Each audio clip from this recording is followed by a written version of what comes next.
Welcome to Power CEOs, the truth behind the business. I'm Jen Gaudet, your fearless host, entrepreneur, investor, and business strategist. Why are we here? Because iron sharpens iron. And when we bring successful entrepreneurs and investors to share what's working in business and even what's not, we are all able to learn and grow.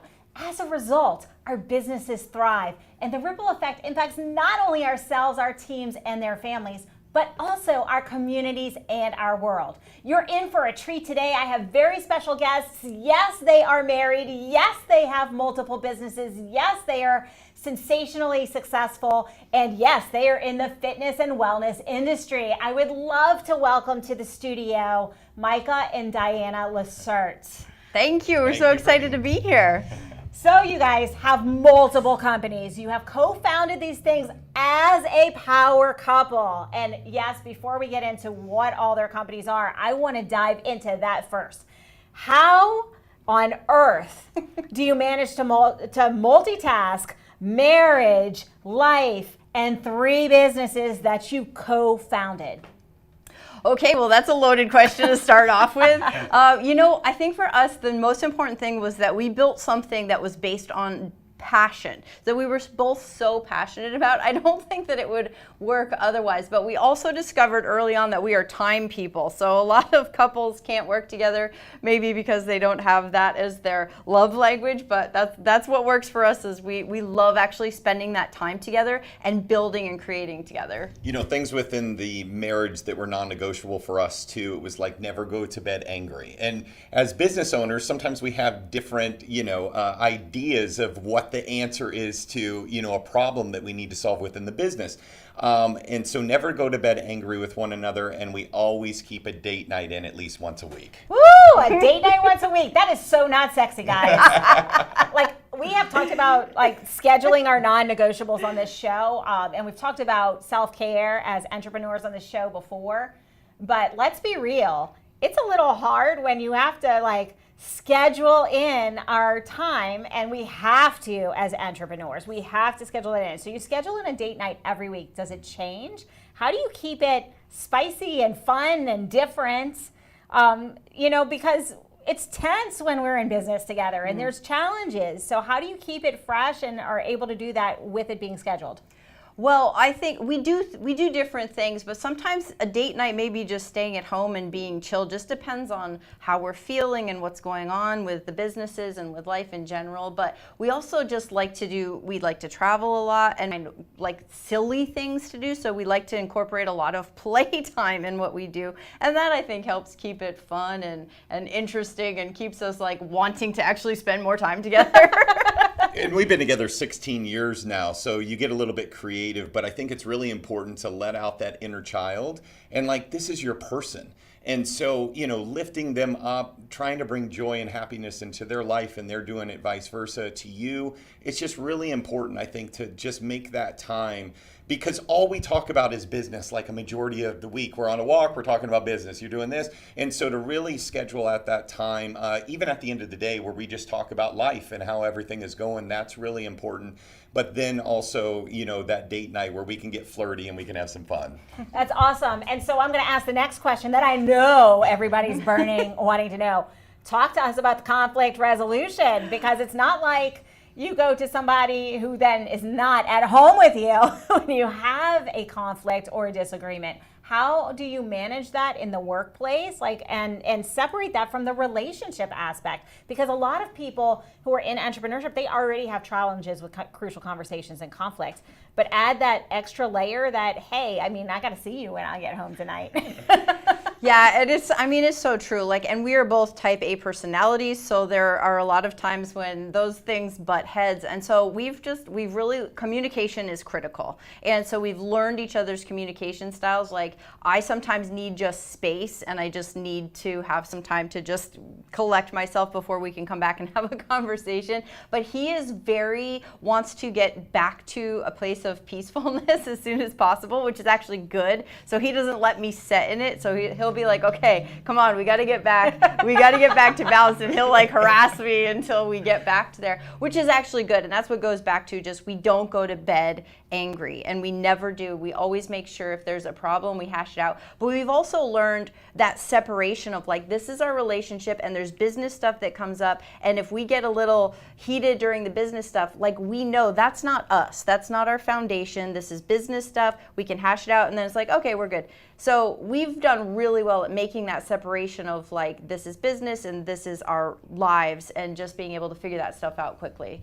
The other big thing is making sure that we know that marriage is number one on the list when it comes between the two, because it's so easy to pour all your water into that business bucket because you're never clocking out. But this is what you never clock out from. This is the real thing, because that marriage and that strong foundation, that business could go here, there, and everywhere due to the economy and uncontrollables, where in this situation, we got to continue to lift one another up.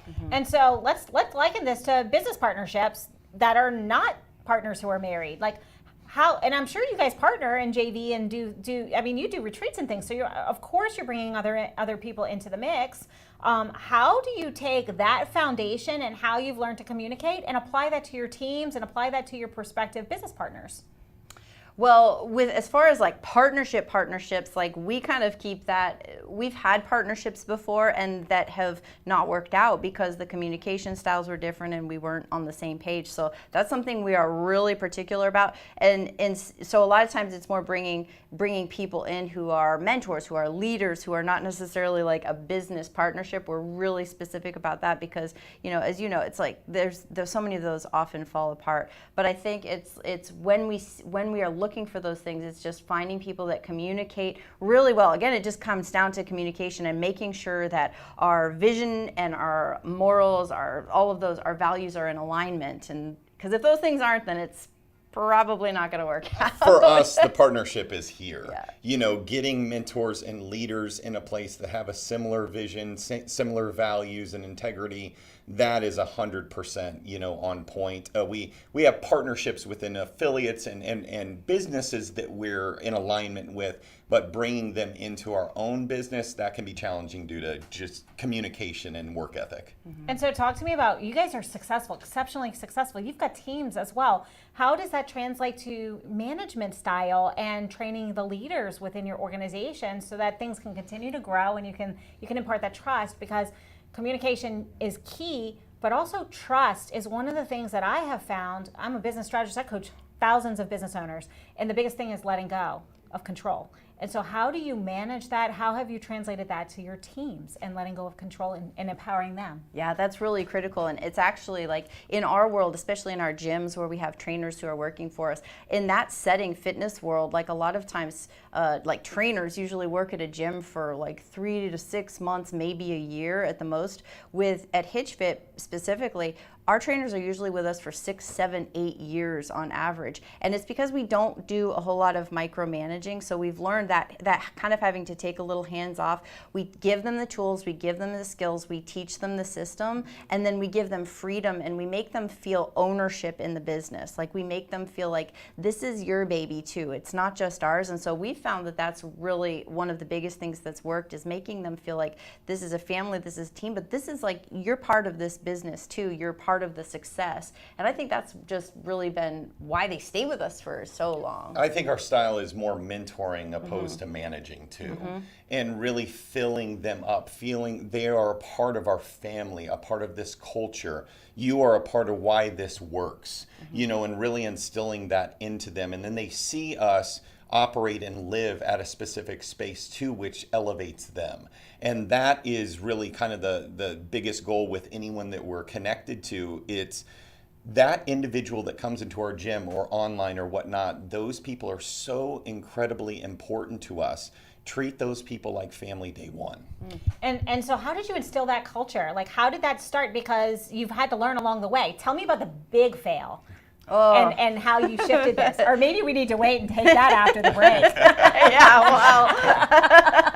I know. Oh, okay, we'll take that after the break. But before the break, like for our entrepreneurs, what is one thing they can do if they maybe have a revolving door of employees that can right the ship towards long-term retention?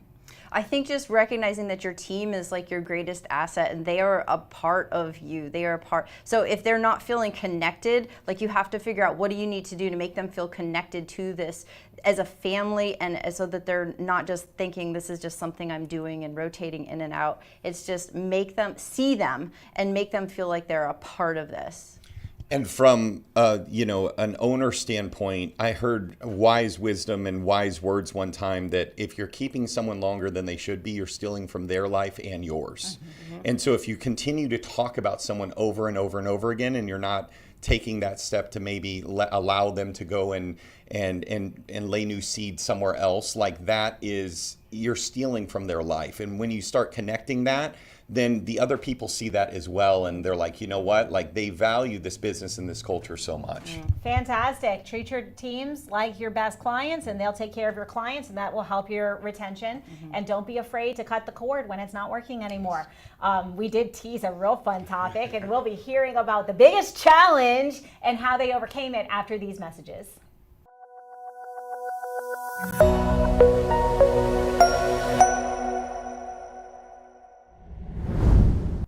Welcome back to Power CEOs, the truth behind the business. We are here with Diana and Micah with HitchFit, and they are really diving deep into what is it like to have marriage partners who are also business partners. How do we communicate impactfully? And before the break, we were talking about how to create that team culture. And we teased this, and you're going to get it now. So I'm going to ask you again, Diana, Micah, tell me about the biggest challenge with teams, with personnel, like the biggest fail maybe that you experienced, and how are you able to turn that around and create such an amazing culture? Yeah, and in 15 years of business at HitchFit, like we've made a lot of mistakes, but the great thing is like we've always learned from them. And I would say one of the biggest mistakes that we made like several years ago is putting someone into a leadership position that they weren't the right fit for it, and it was more based on they'd been with us for a long time, so we gave them this position even though it wasn't the best fit to be able to really build the culture that was needed. And and so it was something that worked for a period of time, and then it all fell apart. So I think that is the one thing is like when you're choosing people to step into those leadership positions, just make sure that they are so aligned with your vision and your mission, because they're representing you. And so I think for me, that was like one of our biggest fails, but we learned so much from it that when we put more people in leadership, we just made the right choices. Something that we got really good at was hitting the curveball. Because as an entrepreneur and a business owner, it's so often that, we just want everything to be smooth and the success curve just to go straight up. And that's not how business works. You're left, right. Every day that you wake up that something uncontrollable is going to happen that you got to deal with. And so it's how you react to that, especially if you're in front of your employees or your contractors or whatnot. And really how you pivot that so that you're not in that emotional state that is triggering. I really like it. Lead from the front. You have to lead from the front, and we set the culture by our example, and then find the right people in the bus. It's not just about the time, who's been there the longest. It's who has the skill sets, and it's not just if they have the skill sets and they're the right fit for us, but is that on their career path? Because so many times, and I'll tell you, one of my biggest challenges was I promoted someone who was perfect alignment, perfect values, perfect skill set, natural born leader. And I trusted them. So of course, who do we want to promote? That person. That person had no desire to lead. Had all the gifts, but didn't have the desire. And so what happened? It became a disaster because they were miserable because they just wanted to do the work. And in physical, this was in the PT and sports medicine world, sometimes clinicians want to only be clinicians. And the same thing in the training world. Maybe they're in it because they really like the physical aspect of training. And so when we're in our businesses, it's so incredibly important that we talk about that, and that we talk about that with the person that we're thinking about promoting. And I'm going to ask you the next question, because you guys have seen a ton of growth and you've launched multiple businesses. So as you look at growth, how many people are you thinking about hiring before you need them? When do you hire? Do you hire ahead of the curve? Like, what are the key signs? And how do you determine what are the soft skill sets that you're looking to fill in the holes in your team? Because we know with the culture you've built, it's so important. You're always looking to make the team better as a whole. So what is that process for you? So we've actually downsized the team over the years. It used to be much bigger than it is, and then we found that just keeping a smaller team, keeping everybody really busy and really engaged actually has worked much better at HitchFit within the gym system. And I would just say that they really, the things that we look for is, luckily we have a team that communicates with us really well. So when they're kind of getting to those phases of like, I'm ready to move on to something else, typically they give us some notice, but we always have our eyes on the lookout for people that may be a good fit for our system. So it's always kind of this, just keeping our eyes open for like who's going to come along, maybe a good fit. And so when we have those gaps to fill, we know who we can go to. The most important thing with hiring is the fit. So for us at HitchFit, it's all about making sure that individual that's coming in is going to fit with the other personalities and has that same passion and that same heart to help impact people's lives. Or are we just a stepping stone for another job that they have in the near future? Those are like little things that we look at to ensure that the culture stays where it needs to be. Because even one person that's in that boat that is not helping with getting forward and progressing can really take everyone down. So let's talk about that, because that's a growing pains. Like when you start, you're small and you built up, and you guys overhired and then pulled back, because I'm pretty sure you probably experienced this, but a lot of times you have a bad apple in the group. And sometimes we as leaders don't know who that bad apple is, because they, like the bad apple, all of a sudden there's a bunch of little apples that are kind of not great. And so how is it that you mitigate that, determine that? And as entrepreneurs who are watching this, how can they, like, what are some of the things that you have seen that now you know, oh, this is a red flag? I think we might have an apple that needs to exit in the bunch. Yeah, I mean, toxicity in your culture it's contagious. And so go back to like some of our biggest mistakes. It was keeping some people too long who were toxic. And so our big tell is if we find ourselves talking about someone too much. Like if there's a person on the team that's like, man, they dropped the ball on this, or like this happened, or this. And so we're very aware of it now, that if we find ourselves talking about someone a lot, we're like, okay, it's time that we have a conversation of, is this really the best fit for them? Is this really the best place for them? I call it pruning, when it's time to prune someone away so that we can be more fruitful and bring better, people in that are maybe a better fit in that new season. But I think that's been the biggest thing for us, is like we've let it go too long multiple times, where it's like, and then it grows, and then you have a much bigger issue than if you had just kind of pruned that as soon as you saw those warning signs. If you start recognizing things, especially from people that have been there for quite a while, so we have like leaders at the gym and whatnot, if we're starting to recognize that something is going on, we usually will end up, together, sit down with maybe the trainer and just go, hey, is there anything that we need to discuss? Are you doing okay? Whatnot. From the get-go, we just try to make it so inviting to them that it's not intimidating to talk to us too.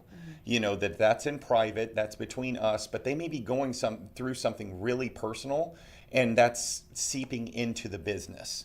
And so just being aware of that can really help you, kind of help them and also keep the business where it needs to be. And so you're talking about psychological safety, which is another hot topic we've talked about on the show before. And how do you foster that? Because when we go into business, a lot of times we don't have that as a key initiative for us. And it takes transparency. It takes vulnerability on our part as leaders. So talk to me a little bit about how you were able to cultivate that so that you have that psychological safe space to be able to, when you notice something is up, go in and talk to a team member and say, hey, is something going on? Like, we've noticed this, and we're here to support you, and they feel comfortable opening up. Yeah, I feel like with the space that we're in, we probably have a little bit of a unique situation, because our entire system is based around transformation. It's based around helping people get through hard things in their lives. So our team actually has to be the rock, the foundation for these people that are coming in. So it's something we kind of start fostering immediately, like even in first interviews with them. We, like Micah said, like we're not afraid to get vulnerable and share stuff about ourselves with them, and just make them feel comfortable to share whatever they need to with us, so that we can make sure we're all as strong as we can be, so that we can help other people build strength too. It's important that we're allowing HitchFit to be a safe place, and the trainers know that, the clients know that. They're doing it with their clients all day, but sometimes they're not being filled up. Right? You give every ounce of yourself to everyone else. This happens in the healthcare world. This happens everywhere. And then you have nothing left for yourself. We talk about this all the time with the trainers, like this can be consuming. Make sure you take time for yourself. Go travel with your wife, or you go do what you can do to recharge. And that's a big part of the psychological side. I love that you brought that up, because some people are hesitant to say, hey, look, you need a mental health break. Like, that's really what it is. It's a mental health break. And as entrepreneurs, we can't exactly use those words, but when we see those things, or if we observe that they're overwhelmed, or the heavy, you talked about the heavy. I come from healthcare. I spent 20 years in it. I work with several healthcare providers and help them to grow. And this is caregiver burnout is a thing. It's a big deal. And as caregivers, we must elevate our self-care every step of the way. And when you're dealing with transformation, it does get heavy. So how did you develop the skill set so you can say, hey, like, this is happening in your performance. I think it's time that you take a couple of days. Like, we're going to be okay, but this is going to help you help everyone. I mean, I think it's just, it's built up just from working with so many people and helping so many people through that. So we notice it in our team, like, very quickly. And we do, like, that self-care, like, we encourage it so much for them. Like, I literally had a conversation with one of our team members the other day of just like, hey, go work out. Like, she was going through some stuff, and I was like, you go take some you time, you go work out, and then you come back to me and let's talk. Like, let's have a good conversation, like, when you're just back to feeling good and feeling centered. And that's exactly what she did, and then it was just so productive. We know, being in this space as long as we have with HitchFit, knowing that there is kind of a threshold when trainers start going over a specific amount of hours per week or month. There is a burnout for most people. And so we're along the entire process from the very start of going, hey, when you get busy, because it will happen, remember to take time for yourself. And so the communication happens every step of the way. They're working 40 or 50 hours a week now, and that's a lot of processing. It's not just lifting dumbbells up and teaching them about chicken. It literally is about going in and these people you're like a psychiatrist or a therapist for them in a sense.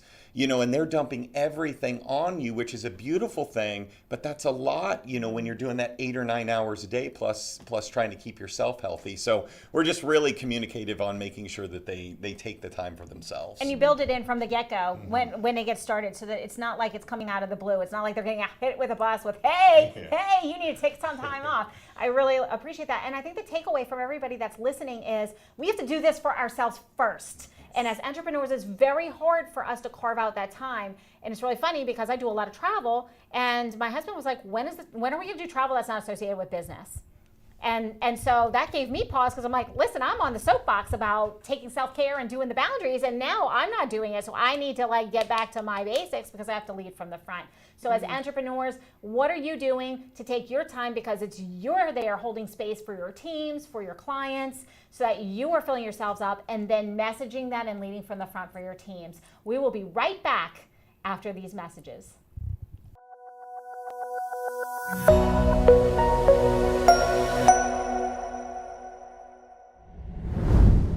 Welcome back to Power CEOs, the truth behind the business. If you're just tuning in, you're going to want to go to nowmedia.tv, click on shows, go to Power CEOs, and catch the first half of today's show. Why? Because it has been pure gold. We have talked about what is it like to be in business, in multiple businesses with your spouse, and how do you set the boundaries and ensure that you have what you need in your marriage as well as in business.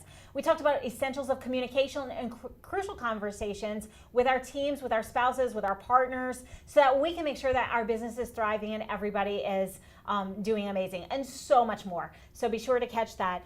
And I want to dive into our next topic, because we have true experts in the fitness and wellness space. They deal with entrepreneurs and executives all day, every day. This is their business. So let's talk about the business of your body. Diana and Micah, talk to us about entrepreneurs and how do we prioritize our health? How do we get it in the very busy day, especially for a startup, and we're working 70 hours a week plus? How do we fit that in? You have to make it a priority. So my latest book is called Business of Your Body. And so I speak to that a lot, because as entrepreneurs, we often feel like if you're not stressed out and busy and running yourself into the ground, like that's a badge of honor. This is the path to success. But if you actually look at studies and you look at what those show, if you actually put your health and fitness first as a priority, and a lot of entrepreneurs, you need to put it at the start of the day because there's going to be all kinds of distractions. But if you will put that first, you're actually going to be more focused, you're going to be more productive, you're going to be more creative, which is actually going to lead to more revenue in your business. Like studies show this for women who put health and fitness first, it's about 12% higher financially that they will make than those that don't. For men, it's about a 6% higher increase in just overall profits that they're making. So it's actually a financial gain to putting your health and fitness first. It spills over into everything. And, we have the research that shows through those studies. We have our own studies within HitchFit, because we have worked with so many entrepreneurs over the years that put all their time and effort into their business. They're constantly stressed and anxiety and the ups and downs of everything that happens within their business. Mm-hmm. And what we've seen is when we can create that balance for them of that business is still important, but so is the wife and the kids, the health, all of that, and really getting all those buckets pretty much at an even hill. You can't always be balanced in everything because of life. What we've seen is within the business, it flourishes. We've seen so many businesses double and triple and get to a place that are far more successful than that stressed out, anxiety driven, even depression sometimes, in the ups and downs of emotion that you were in before because you weren't taking care of your health. Mm-hmm. Well, and let's be real, like I'm a high performance specialist. I coach business owners day in and day out on the growth of their business. And one of the biggest things is if you don't have yourself in order and you don't have your health in order and you are not optimized as a human being, as a peak performing human being, we don't make the right decisions. We have brain fog. We're not able to implement as quickly. We have no energy, and it impacts our sales. It impacts our leadership. It impacts everything that we do.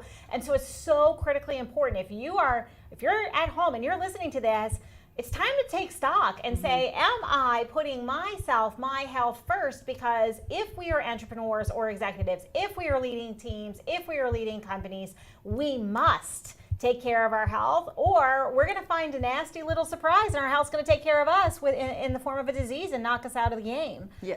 So while we're diving into this, let's talk about the business of the brain, because I know that mental health with entrepreneurs is a big hot topic right now. And I know that, Micah, you have a book coming out. I don't know if I'm supposed to say that, but he does.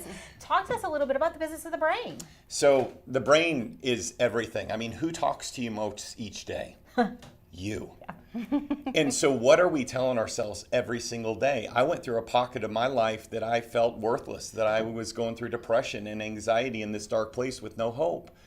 And then, I made that flip, and that flip really started when I started working out. That seems very simple, but when you understand the connection of being able to take that time to really focus on yourself, it can be a huge tool to getting yourself to another level. Because you're in this place of maybe your self-image, it's so low, you don't even know who you are anymore. And then you're starting to see yourself a little bit more. And then you're starting to get this confidence and this strength. And all of a sudden, now you have this leadership position and you have this voice and you have this ability to then, hey, we're at the bottom of the swamp. We know what that's like. Now I'm relatable. And I also know how to get to the top of that mountain and be that leader that I need to be for my family and all those around me.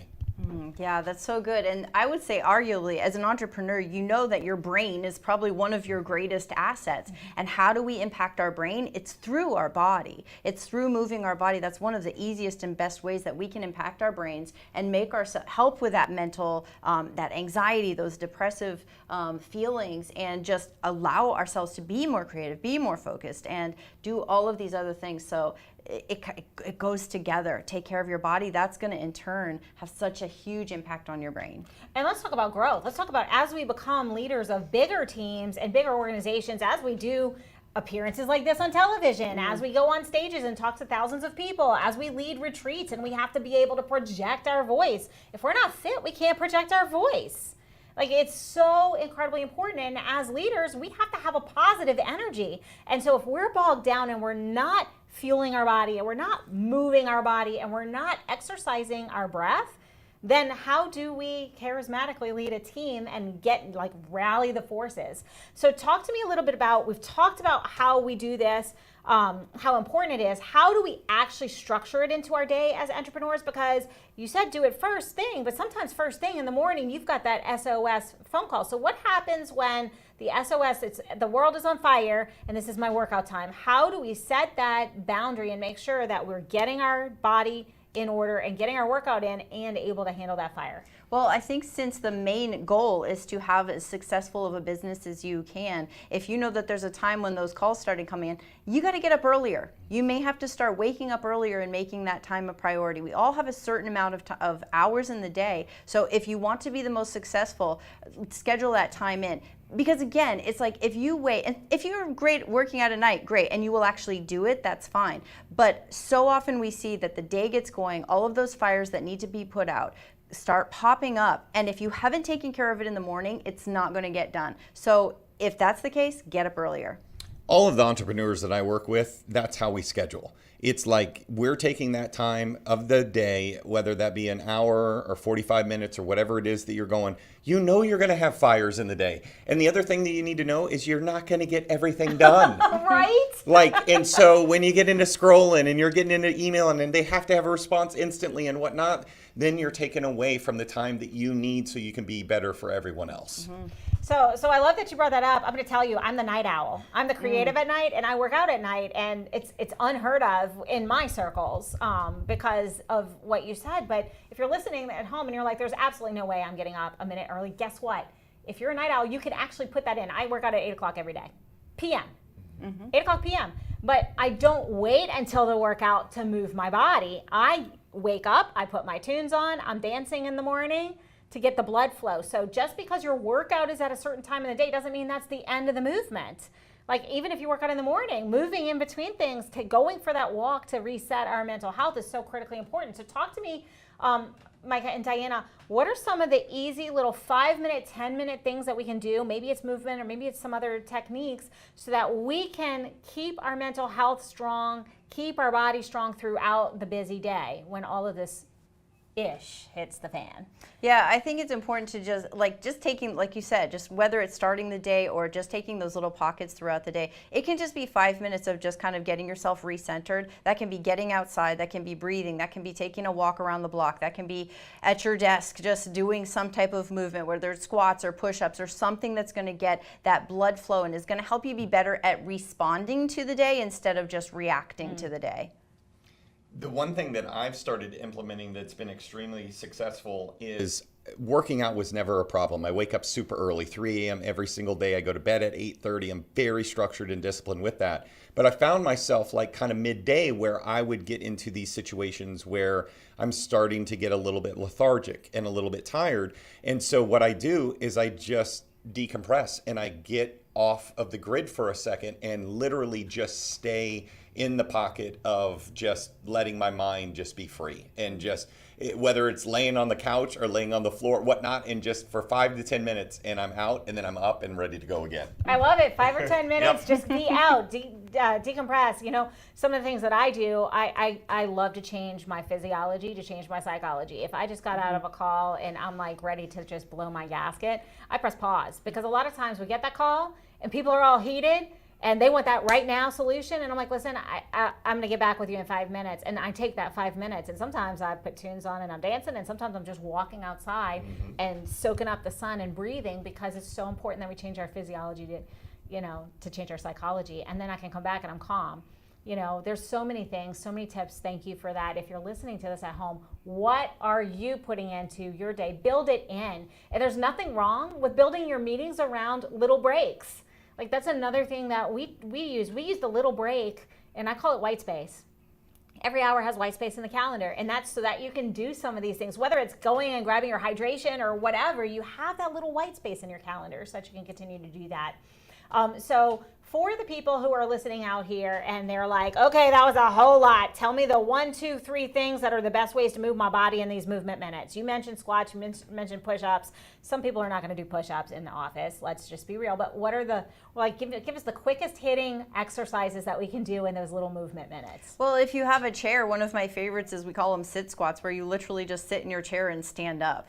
And so most people, you're doing that anyway. So like just do that 10 times, 20 times, whatever it is. Just doing that is it's gonna get some blood flowing. And it looks kind of silly, but just doing some jumping jacks or something. I mean, you're just elevating. You see people like Tony Robbins that get on the jumpers and they're doing the little trampoline work before they go. We're just rejuvenating that body and getting that mind going again. Fantastic. So there you go. There's a couple of easy movement minutes for you to integrate into your day. We do have to take a brief break, but we will be right back after these messages.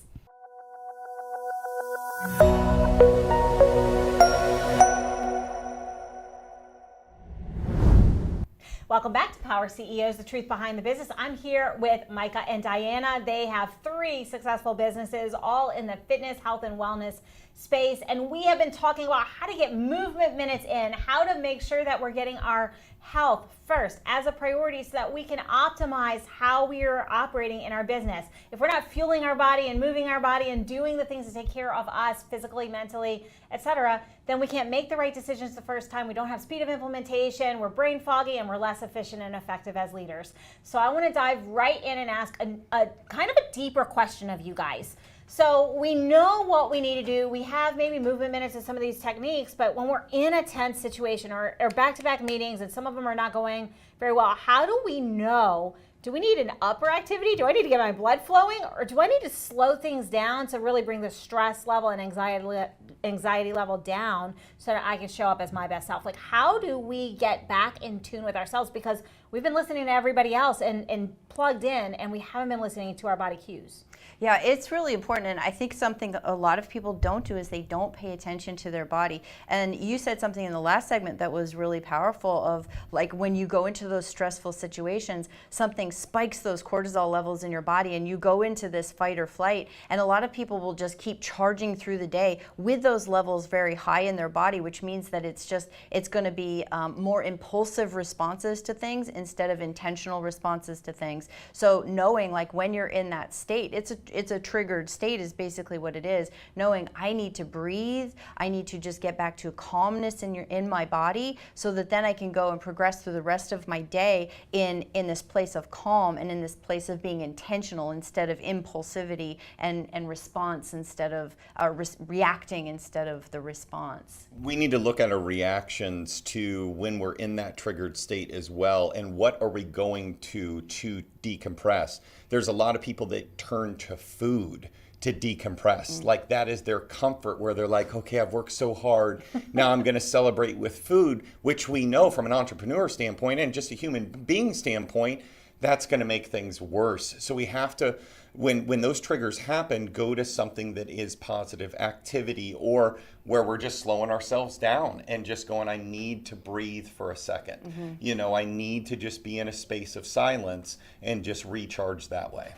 And so as we move through this, talk me through a couple of things other than focusing on the breath.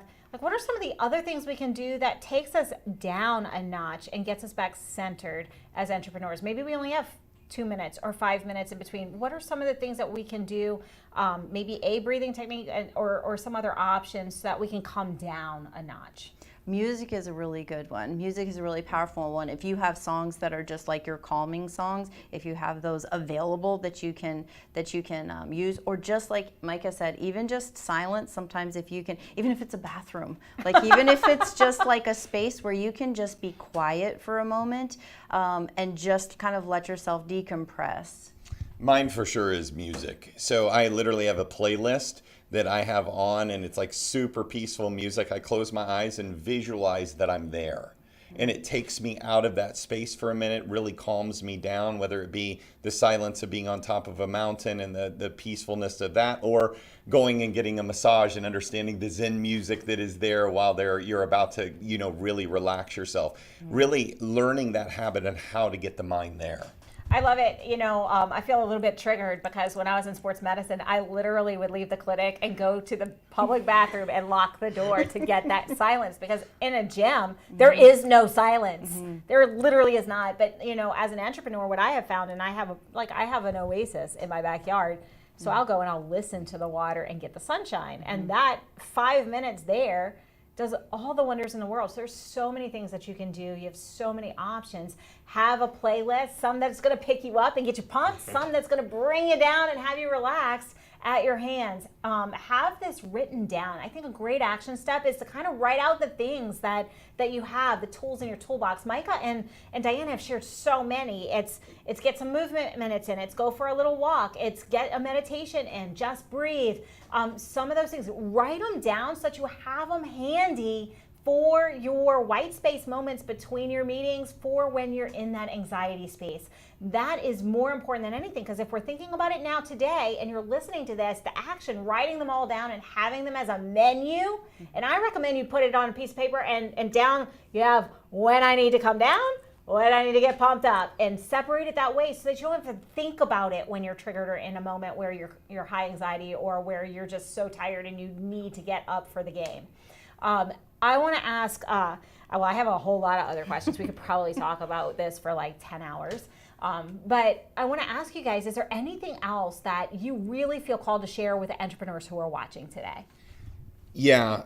One thing that's a little bit deeper and takes a little bit more time is what we know about ultra successful, doers in life is a lot of those individuals have a past that may be more difficult, that they haven't maybe potentially gone through some of the pain points and some of those traumas.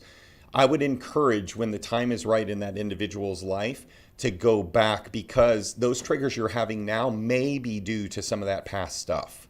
And getting through some of that healing will help the now. Yeah, that's really powerful. That's like such a critical piece, I think. The thing is, as entrepreneurs, we want to be successful. And if you're not taking care of your health and fitness and you're running your body and your brain into the ground, it's going to give out at some point. Like, our bodies can only take so much. And so it's like, you have to really think of like, what are you doing all of this for? If it's not to enjoy it, hopefully at a later time in life. We're literally, you don't want to die prematurely because you didn't take care of your body. So it's like, really just think about those things. Like, what is the ultimate end goal? And just understand you have to take care of this vehicle that you have if you really want to get there, and then actually be able to enjoy it. Well, I mean, I don't know. We are in the age of rapidly advancing technology. We may be able to just trade these out. I mean, I'm hoping for that. Make things a lot easier. Well, or that. I'm totally kidding. I don't think that's in my lifetime, unfortunately. Or fortunately, who knows. So I want to dive a little bit into how do people get in touch with you guys, because you've been such a resource on this show. You've talked about a lot of different things. I want to know, how can people reach out to you? Tell me a little bit about when your book's coming out or when we can watch for it. And also, what is the one takeaway that you hope everybody who's listening and watching right now can take and implement today? Well, number one takeaway I hope for all of you entrepreneurs is to make your health and fitness a priority. Whatever that looks like, whatever small step it is, whether it's a walk, whether it's a workout, whether it's just starting with breathing or cleaning up your nutrition, just do one thing that makes your health and fitness a priority. As far as how to find us, it's hitchfit.com is our main website. That's where all of our online personal training programs are, and you'll find links there to our retreats, to our emails, to all of our social media. So that's kind of the hub and the best place to get in touch with us. As far as my book, she's actually writing it right now. So, and then we're going to go through a little bit more of an editing. We're working with a publisher and whatnot. So hopefully later this year, the last chapter of the book, and this has been a 40 year process of my entire story. It just ended last week with something that was really insane. but the book wasn't ready, and so now with the story finally being complete, we can finish the book. So And later this week. How do we follow your journey so we know when that book drops? Yeah, I mean, hitchfit.com, all of our stuff is there. Instagram, it's Mr. Hitchfit and Diana Chaloux for her. So we're very active on social media. We have both very unique names too. So if you Google our names, you'll find us. So we have the action step for everyone today is pick one thing that's going to move your health, your fitness, whether it's physical, mental, fitness forward, so that you can show up more powerfully in your life. Because as we increase our fitness, our self-care, our physical well-being, as we lead from the front, our businesses learn and grow. Thank you so much for your expertise today. I really appreciate you guys being here. It was super fantastic to learn from you, and I can't wait for our next conversation. Oh man, thank you for the opportunity. Thank you. Absolutely, and you, yes, you, I am talking to you now. Today is the day that we take action, not tomorrow, not next week, today, right now. You heard the challenge from Diana. Put some fitness into your day. Whatever that is, you're gonna do it right now. And it's gonna be done daily as a new habit so that we can see that become a part of who we are as entrepreneurs, as executives, as high-performing human beings, and we can increase the trajectory of our health and well-being so that we can increase the trajectory of our business. Today is the day. We're setting ourselves for inevitable success by taking action right now. Alas, all good things come to an end, including this show. But the good news is we'll be here same time, same station next week. So until then, win today, win this week, and we'll see you next time. This has been a Now Media Networks feature presentation. All rights reserved.